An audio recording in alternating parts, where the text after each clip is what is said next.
Coldplay Band.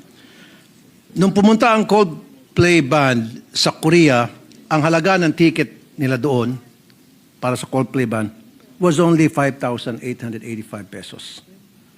Pumunta ng Pilipinas, ginawang triple. 15,000. Again, palagi nangunguna ang Pilipinas pagdating sa pinakamahal na concert tickets. Lamang na lamang tayo. Pero this time, siyempre lahat tayo gusto tayong lamang. Pero this time, ayokong lamang tayo. Dapat patas. So this is something that DTI has to look into.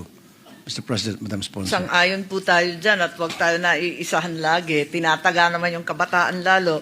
Yung Coldplay, hindi dapat ganyan kamahal. Medyo laos na rin sila. Naabutan ko pa yun. Kaya sana mas mura ng kaunti. At siguraduhin ko na yung DTI talagang imbestigahan yan.